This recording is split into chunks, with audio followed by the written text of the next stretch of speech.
পৃথিবীর প্রত্যেকটা দেশে যেমন নিজস্ব কিছু লজ আছে, অর্থাৎ আইন আছে, তেমন আমাদের এই ইউনিভার্সে কিছু ইনভিজিবল লজ আছে, যেগুলো আমরা কোনো বইয়ের পাতায় অথবা কোনো লেখার মাধ্যমে পাই না, যেটা সম্পূর্ণরূপে আমাদের রিয়ালাইজেশনের মধ্যে থাকে। কিন্তু সেগুলোর সত্যতা বর্তমানে সবাই কিন্তু স্বীকার করে নিয়েছে।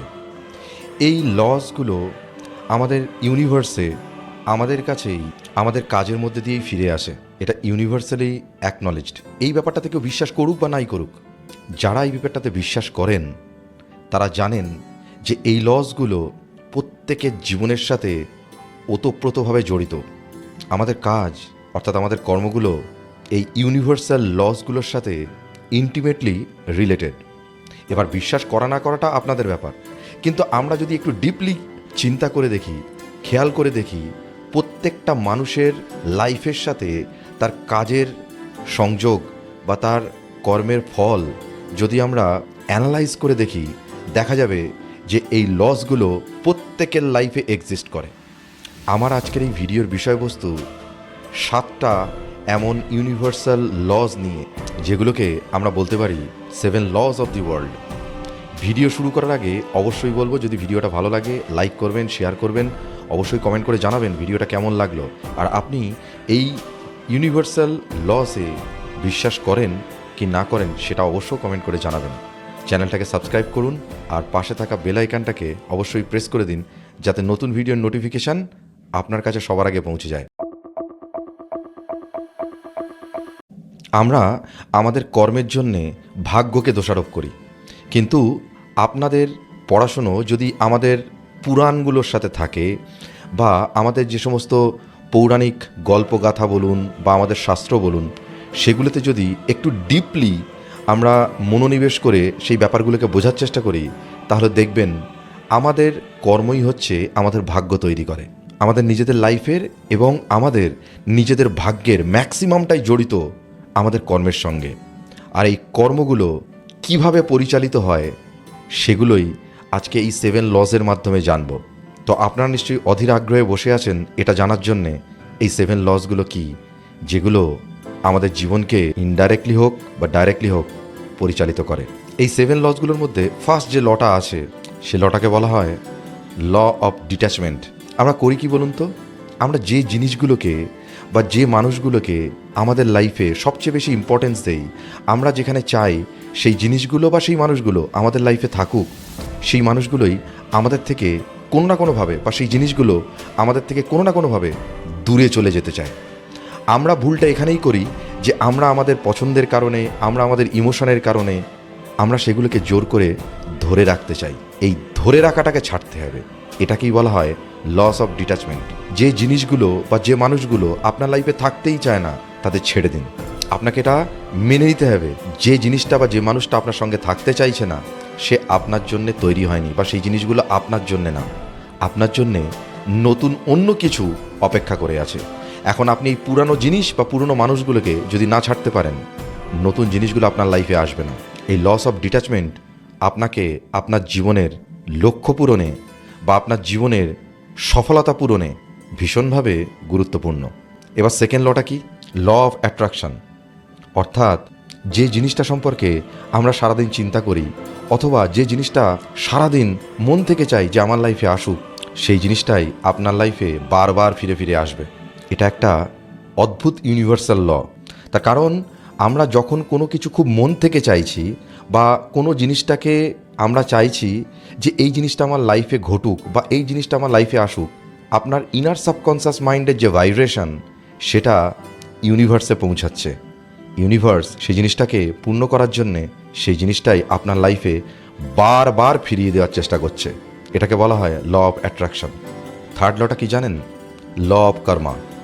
অর্থাৎ এই পৃথিবীতে আপনি যা কিছুই করুন, সেটা আপনার কাজের জায়গায় হোক বা সেটা আপনার কারোর সাথে সম্পর্কে হোক বা আপনার যে কোনো কর্ম, আপনি যা কিছু এই ওয়ার্ল্ডে থেকে করবেন আপনার জীবদ্দশায়, তার ফলাফল ঠিক সেইভাবেই ইউনিভার্স আপনাকে দ্বিগুণভাবে ফেরত দেবে। আমরা কিন্তু অনেকেই ভাবি না এই ব্যাপারটা।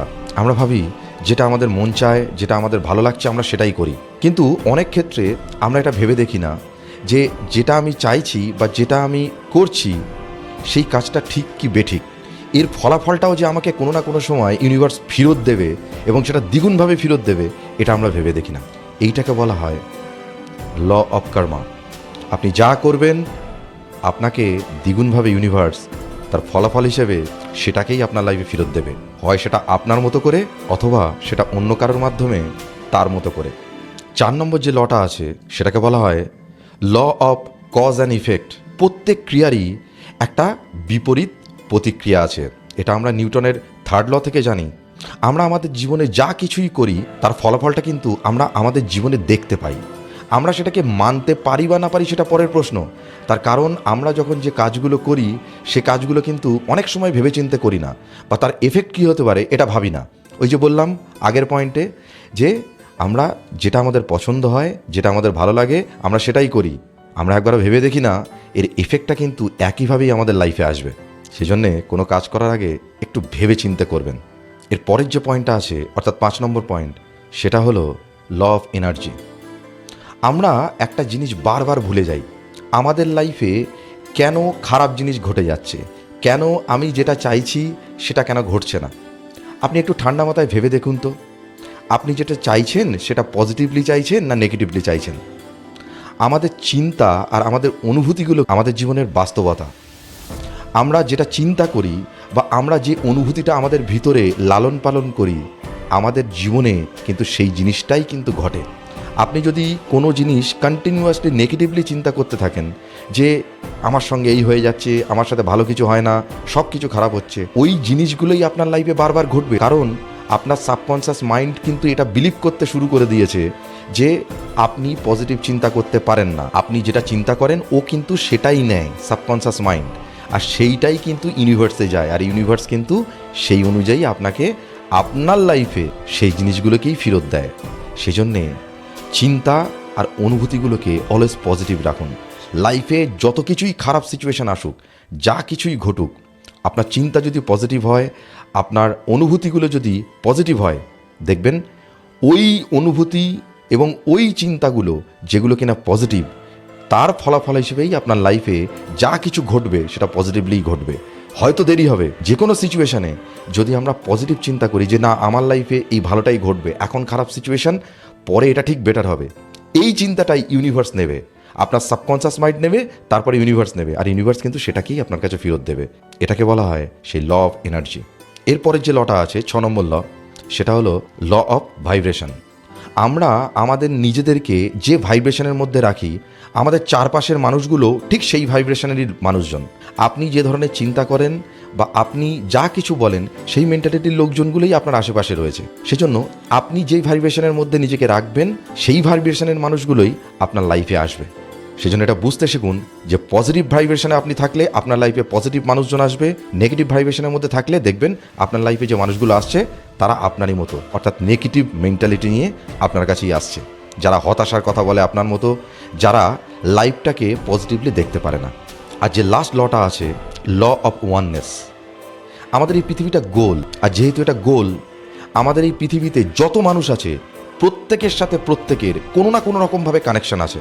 নর্মাল ক্ষেত্রে এটা বিশ্বাস হয় না, তার কারণ হচ্ছে যে লোকটা আমেরিকায় থাকে, যাকে আমি চিনি না জানি না, তার সাথে আমার কিসের কানেকশন।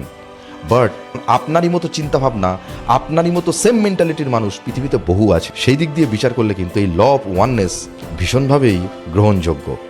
তো এই 7টা লয়ের কথা যেটা বললাম, এই 7টা লস যদি আমরা প্রপারলি বিচার করি এবং সেই অনুযায়ী নিজেদের কাজগুলোকে মডিফাই করি, লাইফ কিন্তু পুরো অন্যরকম হয়ে যাবে। বর্তমান যুগে বিভিন্ন রকম গবেষণার মাধ্যমে দেখা যাচ্ছে যে এই লসগুলো ভীষণ পরিমাণে ইফেক্টিভ।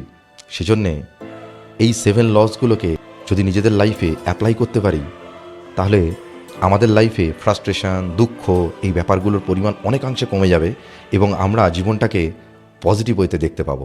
যাই হোক, ভিডিওটা কেমন লাগলো অবশ্যই কমেন্ট করে জানাবেন। ভালো লাগলে লাইক করুন, শেয়ার করুন, আর অবশ্যই চ্যানেলটাকে সাবস্ক্রাইব করুন, আর পাশে থাকা বেল আইকনটাকে অবশ্যই প্রেস করে দিন যাতে নতুন ভিডিওর নোটিফিকেশান আপনাদের কাছে পৌঁছে যায়। আজকের মতো বিদায় নিচ্ছি, আগামী দিনে আবার দেখা হবে নতুন কোনো ভিডিও নিয়ে। ভালো থাকবেন, সুস্থ থাকবেন, নমস্কার।